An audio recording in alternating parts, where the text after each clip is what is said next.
Hi, everyone. I'm Steve Koepp, co-founder of From Day One, our forum on corporate values, and we're looking forward to today's webinar. But before we introduce today's speakers, I want to let you know about a couple of our upcoming events. The first is October 7th, a webinar titled Hiring for Potential in an Era of Digital Disruption. This webinar is free to attend, and I'm putting the link in the chat space right now where you can register. The next event is our monthly virtual conference, which is coming up on Wednesday, October 20th, and it's titled Promoting Employee Mental Health, Wellness, and Stress Reduction. Thanks to our partners and today's sponsor, we have some complimentary VIP tickets available for those who've joined today's webinar. That would be you. I'm putting a link in the chat right now. You'll want to take advantage of this opportunity since the regular price for our conference tickets is $149, and this link will give you a free VIP ticket for the whole day's activities. And now on to today's webinar. Our title is Turning Open Enrollment into an Employee Retention Strategy. Facing tough competition for workers, companies are scrambling to offer enhanced benefits. Yet their best showcase for those benefits, the open enrollment period, is often a lost opportunity because so many workers find the process of their company to be confusing. How can it be improved? The first goal should be making employees aware of the full menu of options, but equally important is offering one-on-one advice and helping employees take action in a timely way. The resulting employee satisfaction can be a competitive advantage at a time when many workers say the benefits are as important to them as salary. Before we dive into this topic, I'd like to thank our partner, Northstar. I'll tell you a little bit about them. Northstar helps employees make better use of their total compensation with innovative fintech tools and a team of in-house financial advisors. By making financial advice accessible, Northstar helps companies support their teams at scale during onboarding, open enrollment, equity events, and more. A few quick logistical items before we get started. This webinar is being recorded on video and will be available on demand within 24 hours after the event. So look out for an email in about 24 hours with the link. That email will also give you info on how you can get professional development credits for this session from the Society of Human Resource Management. And look out for a written account of the conversation soon on our website at From Day One. Around 45 minutes into the webinar, we'll have a Q&A session. You can submit your questions anytime using the Q&A button at the bottom of your screen. Now, I'd like to introduce our moderator, Gary Belsky. He's president of Elland Road Partners. Elland Road Partners is a communications consultancy focusing on content marketing, thought leadership, brand storytelling, and visual design, and of course, panel moderation. Okay, Gary, over to you. Take it away.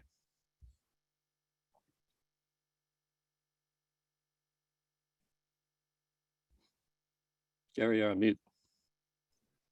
What I was going to say was I can't count the number of times I've moderated panels because I've moderated many of them, but I can count the number of times I've moderated panels on Zoom, which is this one from day one. So thanks, everybody. I apologize in advance for any snafus. Why don't we start by having everybody go around and introduce themselves? Why don't we start with Gabrielle, because you're first in my visual field. Sure, I'm Gabrielle Ernst. I'm Vice President of Compensation and Benefits for Sony Pictures Entertainment.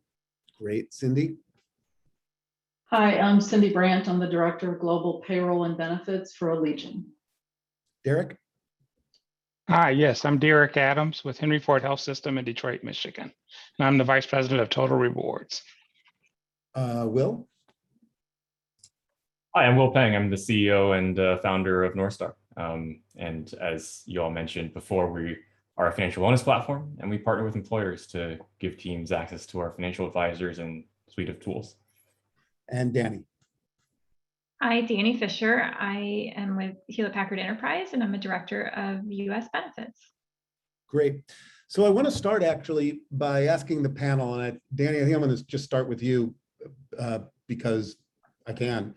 And my question is sort of whether or not what you think about the premise of the webinar, meaning, you know, open enrollment has a lot of things it has to accomplish, and sort of thinking of it as an employee retention strategy may just be, you know, a straw that breaks the camel's back. Meaning, should we be can we do a lot in open enrollment, or should we be thinking about benefits as a tactic in a broader employee benefits as retention strategy?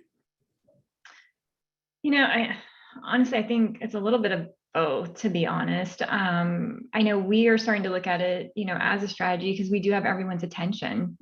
Granted, it is at one point in the year and not everybody's going to have the same needs at that moment, but it definitely gets their attention. We're rolling out a bunch of new things this year. So we're really striving hard to get their attention and draw that connection to how this makes us a great place to work. That these are investments in our employees. And so I really think it is an important piece of that strategy. Will, in our pre-call, we talked a little bit about this, and you seem to be thinking that there needs to be a kind of year-round thinking or attempt to engage people. Can you talk a little bit about that, or how you guys think about it from your perch? Yeah, you make a great point that what we're seeing as well is that employees think about what they receive from their employer more than just their salary. I think employers offer such a great holistic support, meeting employees where they are.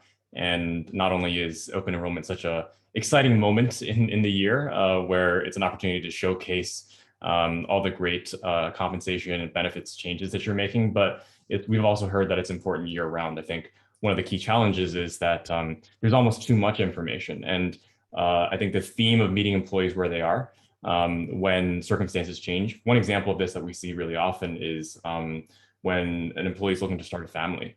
Maybe when you first hear about health plans during open enrollment, or you hear about any family support benefits, maybe it's less relevant. And so the information doesn't get through. So being able to recognize when employees have life changes throughout the year, not just during open enrollment. People don't make life decisions only around open enrollment. And then being able to proactively say, hey, we have this great set of benefits and we want to show you how to use them. So for us, we have this framework of the 3 A's: awareness, advice, and action. And being able to do all 3 of those is so important. And we found that being able to talk to a personal advisor who really understands their situation makes a huge impact to help them feel fully supported as an employee. I'm curious, like in general, I almost want to hear from everybody on the corporate side. Do you think the employees generally view open enrollment as this period of opportunity or a hassle or a challenge? Like how in general, where are we starting from when we're talking to employees about about their benefits package in this way in the open enrollment form? Cindy, like, how do you guys know how your employees think about this, and how do you know? A lot of it is feedback from employees, but absolutely, I think it's a bit of anxiety because there is so much information, as Will mentioned, and it's hard for people to grasp all of that. It's easy for us because we deal with it every day, but it's very confusing. And that's why I think it's so important. Some of the things we do is to educate our HR business partners first, then we educate our managers so that employees are able, if they have questions and are confused about where to go, they tend to reach out to a supervisor or an HR business partner first to ask a question. And while we don't expect them to be experts, we train them enough so that they're able to refer them to the right resource. And that's why I think it's important to have a lot of different opportunities during open enrollment and throughout the year where people can obtain information. We've gotten away from paper and we do everything online in terms of a virtual site that's open all year round. And we do a lot of outreach throughout the course of the year to make sure employees have that information when they need it. Because as someone mentioned, as you have an event happen during the year, that's when you're going to need the information and you may not remember it or need it at open enrollment. And another thing that we do is we partner with our vendors. So when someone's calling in for a leave of absence to the vendor that we use, they can mention other things, other points of contact for them and refer them out to different resources. So the employee's not being left to make these decisions and not know where to go. So it really helps to partner with a lot of different folks to make sure everyone's aware and can provide that information to the employees. Okay. And are most of your employees are in the US, just out of curiosity, or are they, We have a large population in the US, but we also have a large global population. So certainly a US specific issue is open enrollment. Other countries don't have this right. time of year. And do you find that there's a difference in terms of participation or experience? And I might ask a couple of others of you about this too, in terms of like education level. Like, is it easier or better with white collar, people who are college educated or not college educated or grad, are there trends, or it's like, no, you never know? I think it's no, you never know. It just varies by person, and a lot of younger folks, college graduates coming into the workforce, have been on their parents' insurance, and they have no knowledge of this, of what they need to be thinking about. And so we really try to do a lot of really deep diving education. We do face-to-face meetings as much as we can. COVID has certainly disrupted that a lot, to make sure people understand. But I think across the board, it's just a very confusing topic, regardless of which part of the organization you work in. Derek, what about you? In your world, is open, and I'm guessing everybody's going to answer the same thing, but I still want to give people the chance. Is open enrollment a period of opportunity, or is open enrollment a period of anxiety? I think it's both, right? I mean, if you talk to the employees, they're going to tell you that they're anxious about it because this is the kind of the make or break for the next 12 months. Either they get their changes in and they get what they want, or they spend the next 12 months, lamenting what they've enrolled in. So what we try to do is to make sure that we give them opportunities to talk with individuals, whether it's on the phone or in person, as well as with the virtual assistant that we have, so that they can make good informed choices and feel good about their choices once they're made. But and we've done surveys of employees where they've told us, that they wish that it wasn't so black or white, where you're either on or off when it comes to certain benefits. So we've taken the voluntary benefits out of open enrollment. While you still have the link to them, we said you can go in and enroll in them all year. But the benefits that are required to be enrolled in once a year, we do have those in our open enrollment, and that's just our attempt to make it so that there's not as much anxiety around it. You're in this space, and I'm not. I was doing a fair amount of research to prep for the panel, but is that common, the sort of taking the voluntary stuff out and talking about it another time, or is a lot of people doing that, or are you guys unusual? I'll just speak from my experience. When way back when we first started, doing open enrollment, we wanted everything in there. We wanted everybody to go through and figure out what they were going to need and get in. But over time, I think more employers have moved some of the voluntary things out, because why force people to have to make a choice if they don't have to? If you can choose any other day of the year to decide to pick up pet insurance, then why do you have to have it sit in a once a year enrollment period?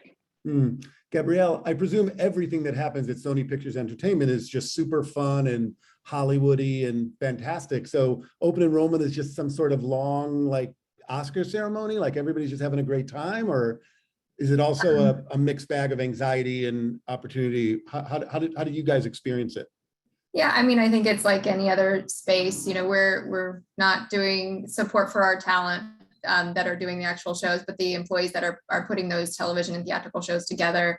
I think we approached it a little bit different in the last couple of years. We were able to, leverage our IP for the first time in our content, and to put that into our benefits enrollment guide. And I know we've gone the digital route in the past, but particularly the last few years have relied on mailing at least once a year of that benefits brochure. And when we put that IP on the content, it's amazing how many people were able to pick that up and really engage with it, because they felt that pride and connection to the company and the content that was there. I mean, every family member was looking at it going, oh, wow, these are different things. I mean, at the end of the day, the content is exactly the same as what we've used in the past. We've just engaged it more with connecting to the business.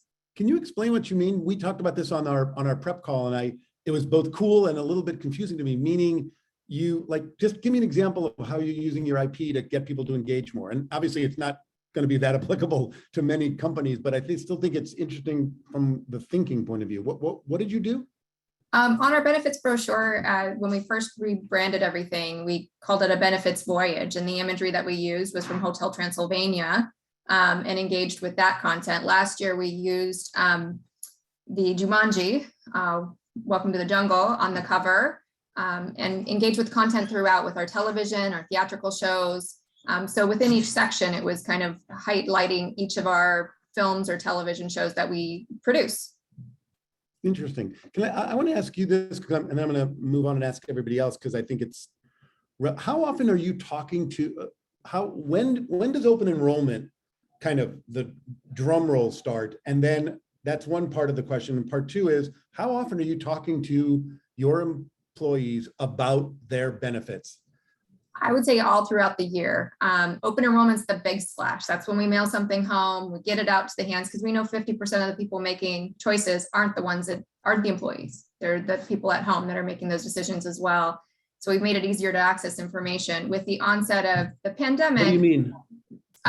Made it easier to access for people who aren't employees? Yeah, well, spouses, partners, because a lot of times those are the folks making the decisions around healthcare for the family. And we need to be able to make sure they know about all the benefits that are available to them as well when they're making those choices. We've created an external site where employees and their family members can access information without having to go through a firewall. So it's not like an employee portal thing. It's just a regular website. Wow, that's interesting. Is that common, or is that unusual as far as you know? I feel like it's a little bit more unusual. A lot of times it's through a firewall. You have to access it and get the information. We didn't want to restrict that. We wanted to make sure that everybody had the access to make the right decisions that's best for their family. And again, as the group pointed on, it's not something if you're making a life event change and you need to know how that process works, we want to make the information accessible so they know what their options are. And if something changes in their life, how to take advantage of it. We've leveraged newsletters to really kind of communicate that throughout the course of the year, and do a monthly newsletter about particular topics we want to address, and to remind people about events that we're sharing as well, to kind of highlight all of these things.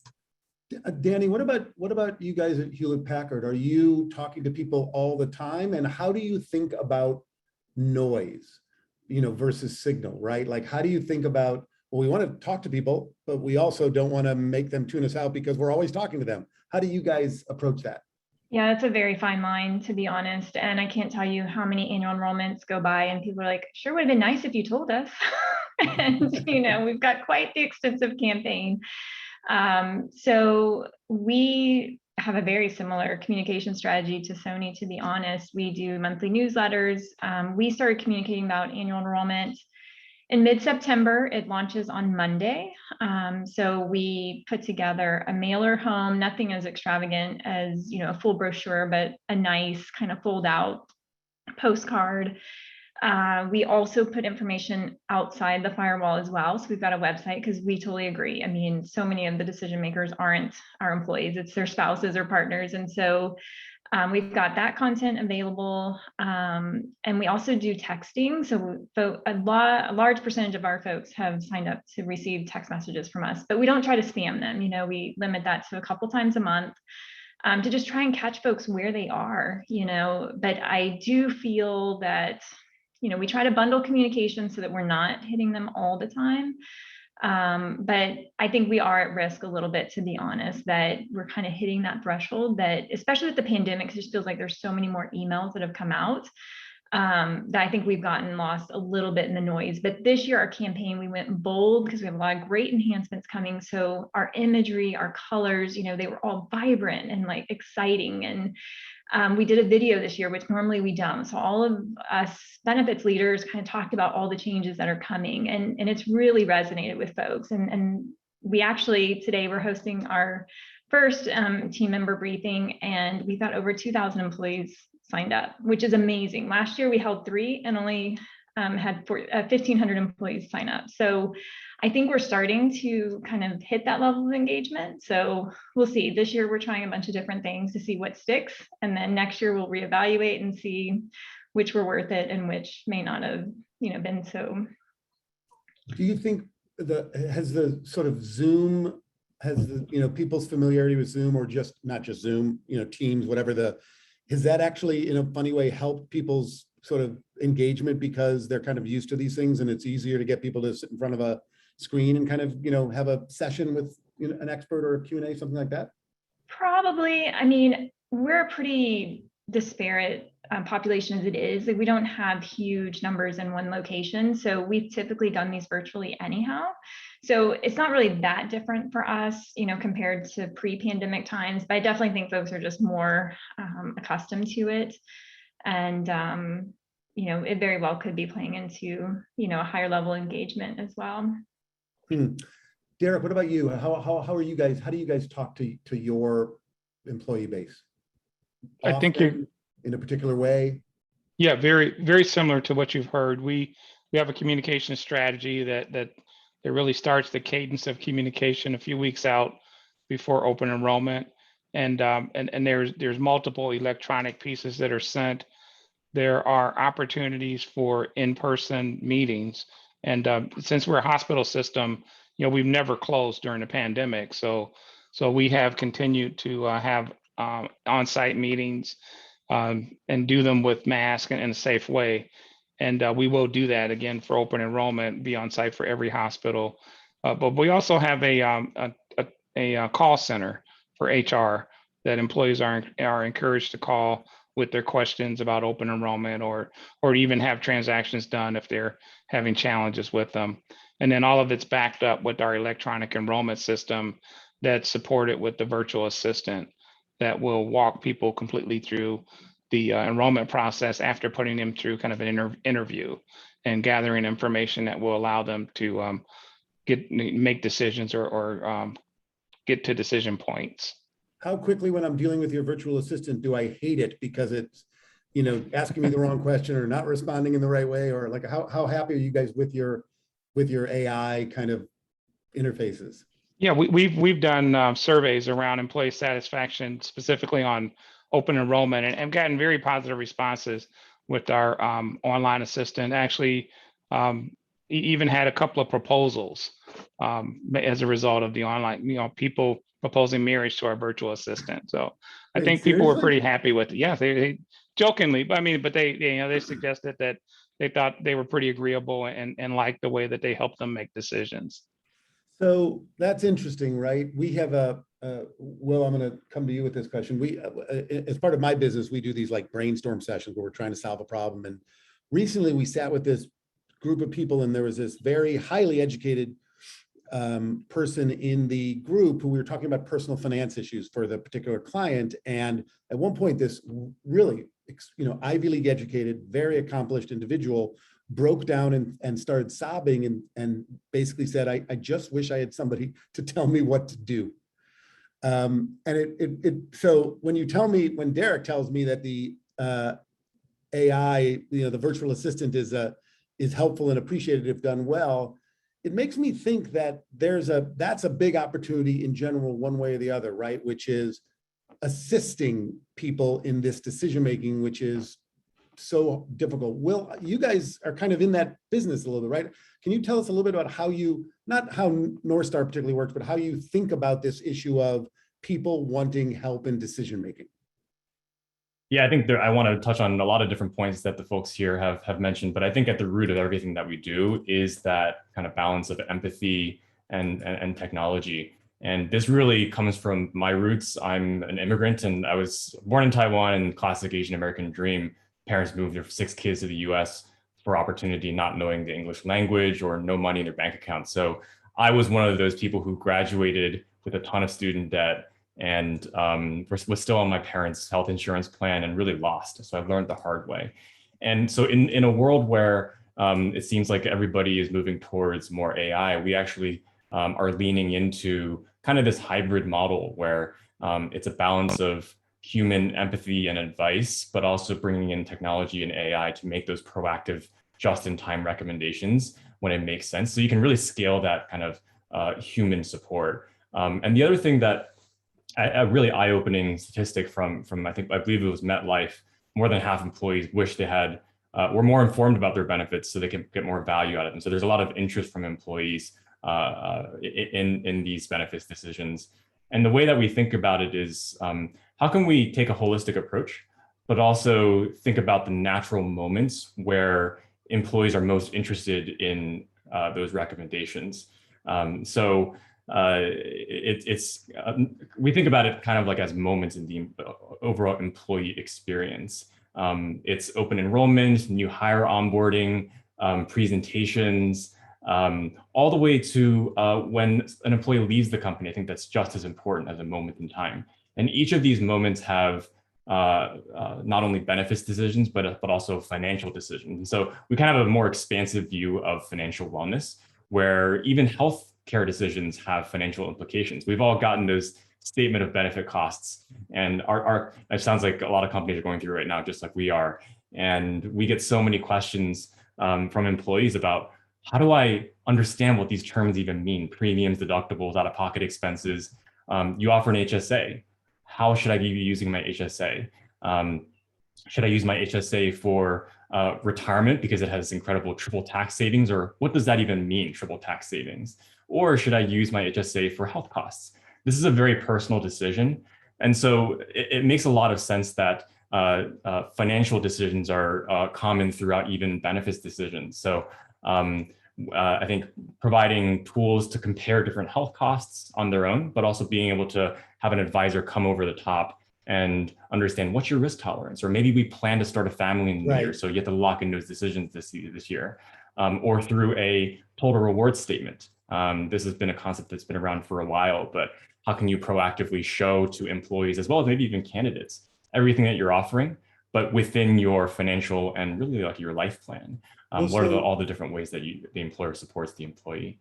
Let me ask the folks about that, which is how this panel is about benefits as a retention strategy and presumably even a recruitment strategy. How important are benefits in your guys' experience? Like, I was thinking as I was doing research for this, it's salary, it's benefits, it's colleagues, it's bosses, it's probably flexibility, it's probably mission. Like, where does benefits sit in your mind in terms of what's really important to employees in terms of why they stay or don't stay?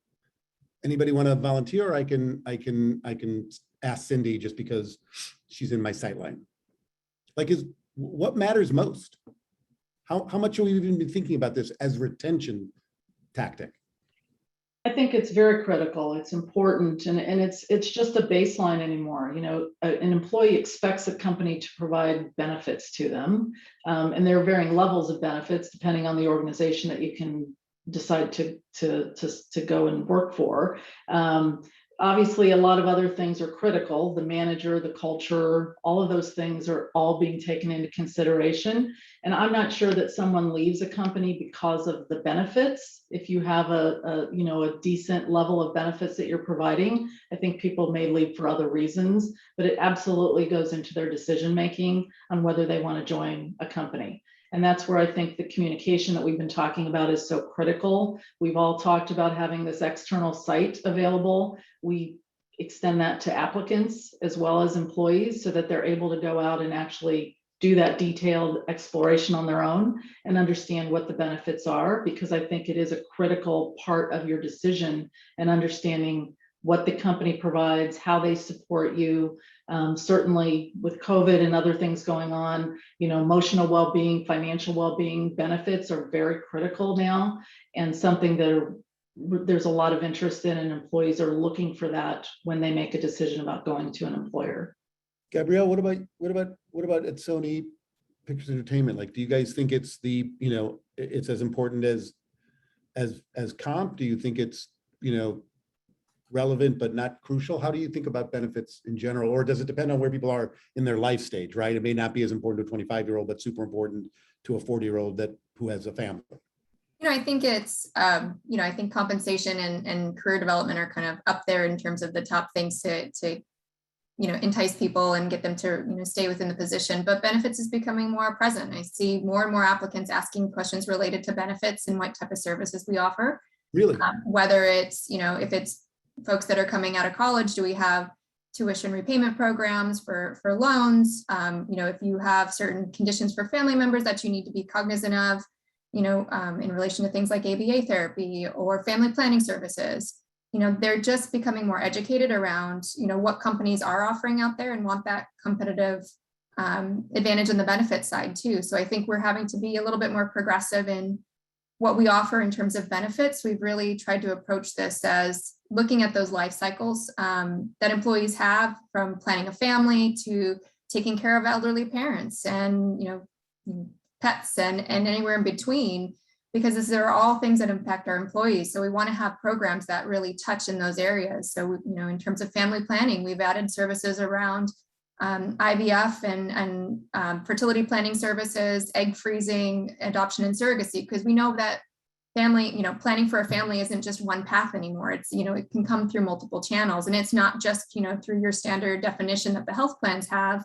in terms of what makes a parent and, what is infertility in that sense. So we tried to broaden that service. And then we've also looked at how do we educate employees about the benefits that we have. And we've added quarterly leave information sessions that talk about if you are planning to have a child, or you need to take time off for bonding with a new child, what does that process look like? So making it more relevant to people and accessible throughout the year, to educate around those events. Because I think, as we mentioned, those events don't just happen at open enrollment. They can happen at any given time, and it's really not relevant to an employee until it's applicable to them. Until it's relevant. Gabrielle, you used a phrase I really liked in either your materials that you sent us or in our conversation about meeting employees where they are in terms of, so how did you guys, and I've been making you talk too long, but I'll ask you this quickly, and then I want to ask the others the same thing. How do you build your benefits package? Like what's the process? Like, how do you know what people want? How do you know they don't want,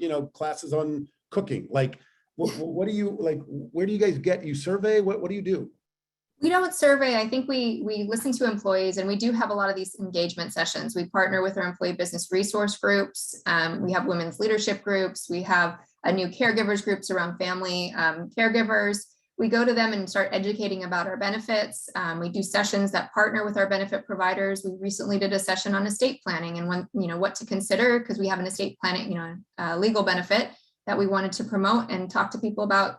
Have you thought about an estate planning? Do you know this benefit exists? And really demystify the process a bit. And it engages people. We start to hear the feedback from employees about, if there's any gaps or issues around our benefit programs, and we can take that into consideration the next year as we're planning for our strategy. Derek, what about at Henry Ford? How do you guys build your benefits platform? How do you think about it? I think this may be a little bit redundant for you, because very similarly, while we don't survey directly on benefits, we actually do have a survey planned for first quarter of next year, because we want to get some feedback on some of the changes we're making for next year.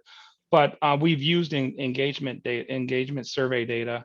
We have employee resource groups that we lean on heavily to really test certain benefits that are targeted towards the groups that may be aligned with the employee resource groups.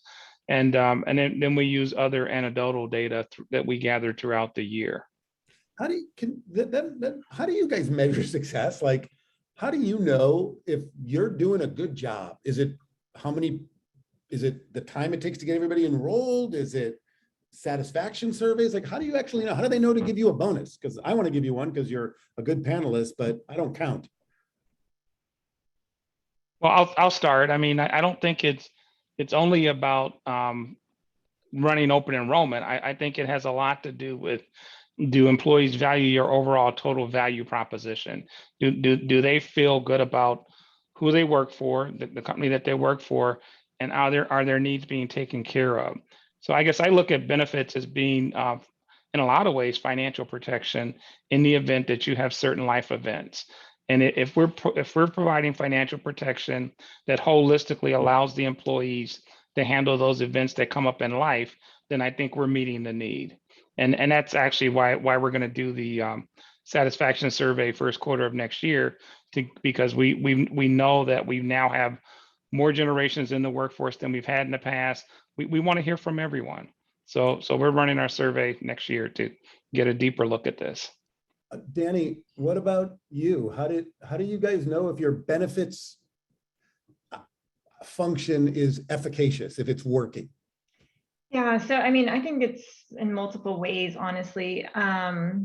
We do survey at the end of each annual enrollment. So we ask very specific questions, and we read all of the feedback, and our employees are not shy. We used to run a Yammer page, but as an organization, we've moved to Slack. And so we've got employees on our Slack channel that are not shy. They are sure to give us the good, the bad, and the ugly. And honestly, a lot of the changes we're making this annual enrollment are a result of all the feedback that we've received. You know, there's been a constant theme. Benefits are hard, benefits are expensive.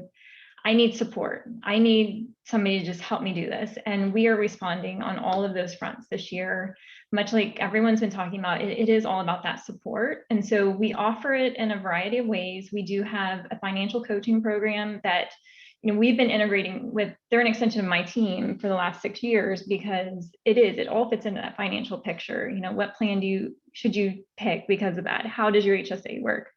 So we've been partnering with them, and then we're also rolling out a personal care team this year. And so they'll go live as enrollment goes live. So the employees can get help finding a doctor, you know, whatever question they have on which plan might be best for their conditions. Well, that's interesting. So you built internally a team that's kind of like a proof point for Will's business, right? It's like, it helps to have people to help people sort of navigate all this stuff. Well, and they're external partners, so we're not providing that expertise. I mean, we do, of course, get pulled in on a one-to-one basis many times, but no, we are, you know, relying upon outside expertise to, you know, really shore up these areas for employees. And it's much like Will said too. We really wanted the individuals, right? I mean, the online resources are great, but folks want to talk to somebody. They want that validation that the decision they're making is right. They want to be able to ask those questions and like really dig into the issue. Because I mean, we're a company full of engineers, right? So they really want to dig in. And, you know, some don't want to talk to anybody and they want to have an online resource and they're happy with that. But then there's that other, you know, portion that just really want a human on the other end. How much do people, in your experience, how much do people want all of this to be when they decide to ask for help or when they decide to engage versus, you know, a lot about them and you can sort of knock on their door and say, hey, we know you're going through something, or we know this is happening because we have a lot of, like, how do you guys think about data sort of privacy and, you know, meeting people where they are or letting them come to you? How do you guys think about that? So I'll go really quickly, but we're actually kind of pivoting on this. In the past, we weren't keen on sharing claims data, you know, with our vendors.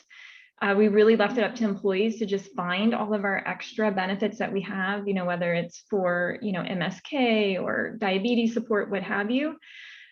With this new personal care team that we're implementing, we will be sharing all of that data so that they can be more proactive. And if they see gaps in care, because as we all know, COVID has just created, you know, a huge issue of folks deferring care. And so we need to tackle those before things get too out of hand. And so we're going to be more aggressive in that this year. And I do have a feeling, I mean, our employees are probably going to be a bit skeptical at first, but the care team is built out to really get them where they need to go based on what they're dealing with. So, you know, hopefully they see the value in that and that it's truly somebody that cares about them and that is their advocate and not for the health insurance and not for us. You know, it's truly the employee advocate. I mean, good for you guys for taking that risk. Will, you're in a funny way, you're in the vulnerability business, right? Like you're talking to people, you're seeking out to talk to people who are inherently vulnerable because the whole thing, it's money, first of all, but it's also, the whole thing is, you know, uncertainty. How do you think people think about you I know this is not directly on point to your business, but I think you probably have insight about how do you think people feel about that level? You know, do they want to share? Are they okay being vulnerable to their company about these things? Or are they, you know, skeptical because God knows we live in a skeptical country right now? Yeah, it is a really great question. And I think at its core, people want to be heard. And I think Danny was talking about the personal care team on the health side. What we do is much more is on the financial side, but it overlaps with healthcare decisions. And so we're kind of this concierge on the all financial decisions, including those that impact healthcare. And in terms of vulnerability, there are a couple of ways that we think about this. The first and foremost is from a DEI perspective. It's about recognizing that people's questions are more than just about the specific actions that we think that they should take. It's about first listening to them and hearing their stories and all their insecurities and things that are maybe ashamed of talking about. And we find time and time again that being able to talk to somebody who looks like you, has been through something similar, maybe is your neighbor, is such a weight lifted off their shoulders. And then we can talk about what is our advice. So I think DEI is such an important thing to consider, not only in terms of who you're talking to, but also recognizing that not everybody has the same level of knowledge or resources available to them. And the second thing is from the ability to go in depth and having the context and information. I think from a privacy perspective is really interesting to think about, because we want to make sure that we are not just a call center that you're sending people to answer questions. And then of course they're going to have more questions and they come back to you with more questions. Right. It's about really learning about the deep nuances of your benefits plans, but also matching that with people's personal situations. So you asked earlier about how do you meet people where they are. I think that's really important. So like, for example, with a few of our clients like Snap and Zoom, during open enrollment and new hire onboarding basically say, go talk to your Northstar advisor, because they kind of know more than we do, and they're able to work with you individually without kind of crossing those lines of a regulatory perspective or privacy perspective. So those are some of the ways that we think about it. That's interesting. So we've got about 5 minutes before we go to the Q&A. I just want to ask each one of you a quick question, which is, if you could snap your fingers, Gabrielle, you could snap your fingers and just sort of fix one challenge for you at Sony Pictures Entertainment in terms of this subject, what would you do? It's hard to pick one thing. I think we want to be available to provide information when the employees need it, and the right information. So to be that best resource for people to get them to the information they need when they need it. Right. In other words, so people like, there's just there's a non-friction channel of communication between you and the people who, when they want it and they get what they need, right? Because there's probably a fair amount of frustration. Okay, Cindy, you can't say that. Give me your biggest frustration aside from that. I think how not frustration, thing you change. the complexity of healthcare. It's overwhelming. It's very challenging for employees to even understand how to navigate the healthcare system, let alone how their benefits intersect with that. And our country's made it very complicated for people to figure out, which puts a lot more burden, I think, on the HR team to help them navigate their plans and the coverage and a lot of questions that employees have. Oh, that's interesting. That's an externality, I believe. Danny, can't mention those two. It's getting tougher as we're getting lower. I thought about that. I was like, the later you go, this is a lot harder. Or Derek. I think it's the ease in which they enroll. We've done a lot of work to try and make our tool, easier, but just still the fact that they have to go in and do it at all, right? It's it would be nice if there was just a better way to collect all that information. I mean, I know a lot of these vendors are really trying, but it is so complicated. I mean, not to copy Cindy's, but there's so many nuances to enrollment and things like that it's still a long process, so anything to kind of make that just simpler. Are you happy in general with like your choice architecture just in your internal, interface? Yeah, I mean, I would say I am. I mean, there are definitely tweaks that I would love to make, but we're kind of, we have to use out of the box, right? We don't really have that opportunity to truly customize because it's not ours. It gets the job done, but is it most elegant? No. Right. Derek, what about you? What would you, if you could Sure. snap your fingers and change something, what would you change? Yeah, I really think Cindy was going down the right path. And so that I don't answer the same way, I'll be real specific. I would eliminate the requirements in Section 125 plans that require you to enroll once a year. Oh, So you can enroll at any time. that's interesting. Right, because the whole shoving it into one thing, it's a little bit, it feels like, why can't I just, why can't it be a little more flexible? I mean, I understand there's probably a lot of reasons for that, but I mean, once I understand the plans, why can't I then change to the one that I really want? right. It's interesting. All right, guys, we have a fair amount of questions, so I'm gonna go to them in my first attempt at doing this. I'll just go in order. Do you have a sense that employees are increasingly shopping around for employers sizing up benefits, and as a result, do you have outward-facing benefits information? So anybody want to take it? Like, are you guys putting your benefit stuff out there so that people who are not working for you can figure out pretty good what the state of your benefits packages are? Derek, let's go start with you first. This is one that I've learned something from today's session, that it's an opportunity. We are not putting it outside of our firewall.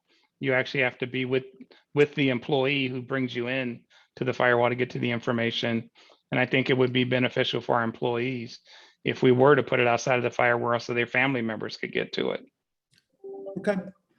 So this either is a question for for Will, or it certainly Will adjacent, but maybe somebody else should answer. Where do financial wellness benefits fit into open enrollment? Is it a time for making choices, or mainly a moment of conveying information? I'm sorry, Will, go on.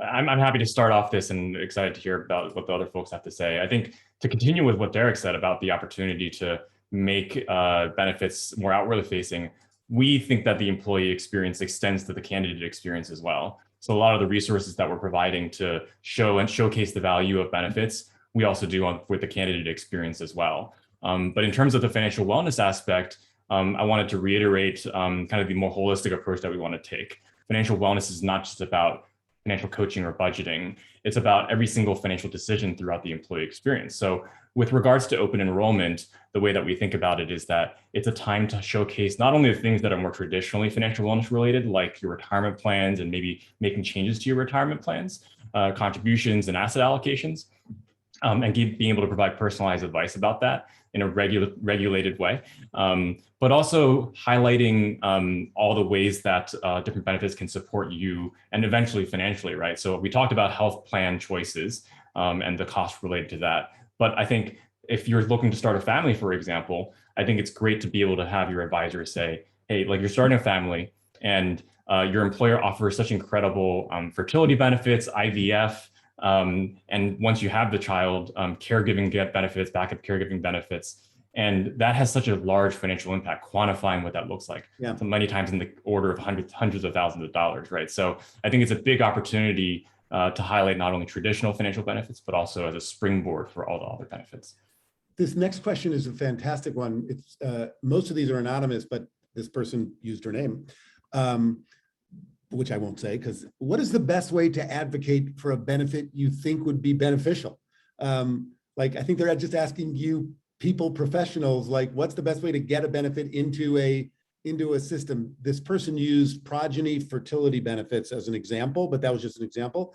What would you guys recommend? How should people try to get something, in a benefits package that's not? Gabrielle? I think that's a great example. Actually, we do partner with Progeny. We have had fertility benefits for years, since I started with the company. And, we reached limitations and, where the health insurer wouldn't cover, same-sex partners trying to conceive. And there was a blockage there. And, as our DE&I strategy started progressing, we were like, this is a huge component that is not giving us kind of an equal benefit across our population. And it's, imperative that we have a strategy that meets the needs of our employees. And we were able to kind of partner from that perspective, that we were providing a benefit that is going to be broader in terms of the population that it's going to support, particularly from a diversity perspective. And that helped push that benefit through and really make it a better offering that everybody could leverage. And then we kind of extended out to the adoption and surrogacy perspective as well, because not every pregnancy or path to child, getting a child is the same for everyone. It's not just about, fertility. It's about, other opportunities to create that family experience. So, Cindy, is there any secret sauce that you think of if somebody wants to get a benefit, get something onto the platform?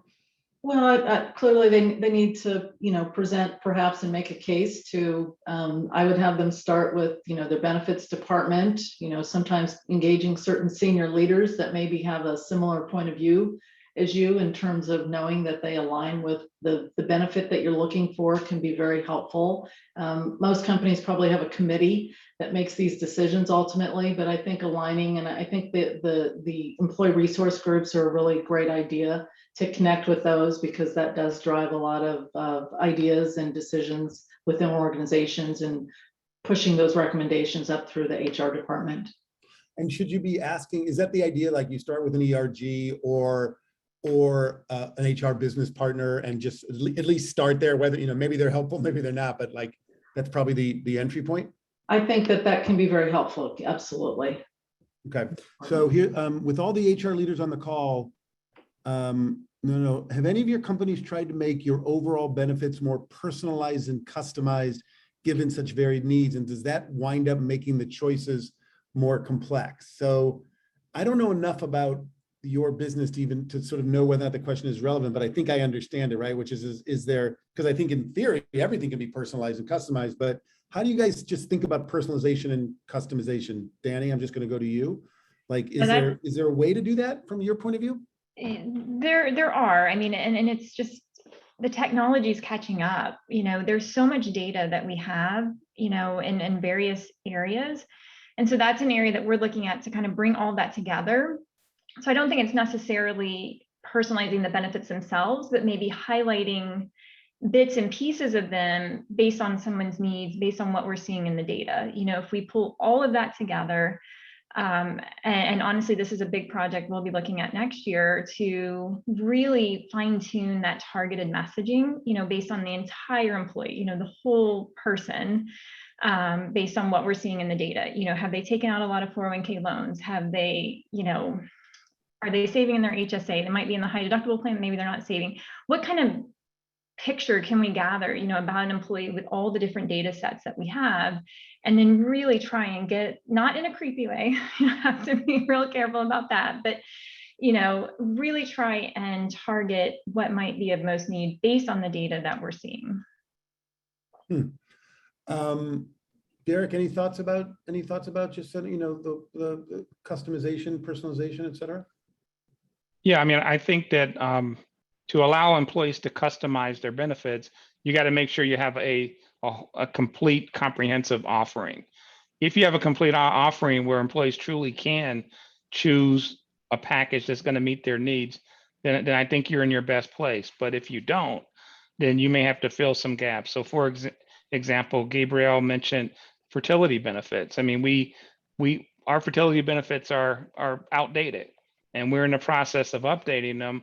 But I think there are choices that employees had, or they didn't really have a choice to take a plan that had that. So if you don't have that, you need to be open to hearing that and making those choices, opening up your plans and allowing for the benefits that people need throughout their different parts of their lives.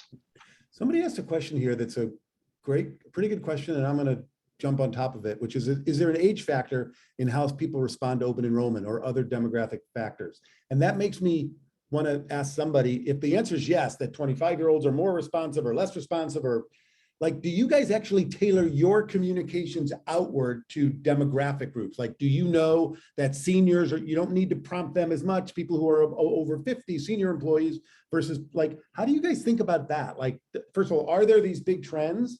And then does that affect how you try to get them to either, to participate more?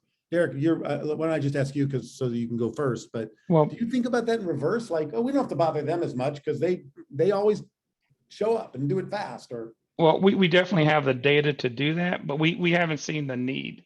We haven't seen a big difference based on different demographics that we're able to look at. We have a very compliant workforce. I mean, when we put out open enrollment, we give them dates. They meet the requirements. If there's a date, they get it done. I mean, our engagement surveys, we've had participation as high as 94%. So I mean, so it's, our workforce is very compliant. So don't really have the need to do that kind of probing and following up. Gabrielle, what about you? I think it's less about the age and really about where they are in their life cycle, because you can have a younger demographic that's taking care of an elderly parent, and vice versa. You can have, an older generation that are having children later in life. And, so it's about meeting them where their needs are, not targeting a particular age group, I think. Okay. Cindy? Yeah, I would agree with that. And that's why I think you have to have so many different resources available for where they can obtain information, because everybody is at a different point. Some may want to come to a meeting, some want to self-service and go to a website, some may want to have a one-on-one session. And that's why we try to provide all of these different options, because everybody is at a different place.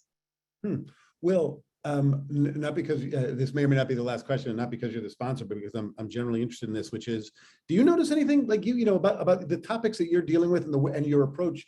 Do you find that like it's much better received with 30 somethings or married people or partnered people, whatever the case may be? Do you notice any sort of broad trends that just might be interesting to the HR people on here, because I think you know a lot about how people are thinking about these things. Yeah, I agree with Gabrielle. It's really not, age is only one predictor of what somebody's life situation is. And I think it is for various reasons, from feasibility to privacy. It's really difficult to get perfect information as an HR leader about that person's individual situation. And so that's why I think like being able to talk to a trusted third party is so important, and to be able to kind of tease that out. And for me personally, I mean, I am relatively young, but I do support my parents financially, and that's something that people are.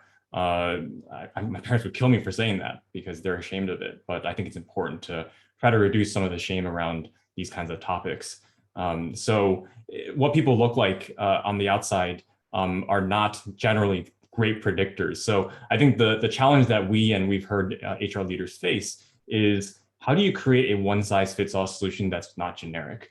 And because something that's one size fits all is inherently generic. So that's why we've really leaned in on kind of your personal advisor and balancing that with the technology for somebody to, exactly like Cindy was saying, it's having the flexibility to talk to somebody, but also the flexibility to use a self-service tool or a website and use technology to actually get those recommendations when you need them.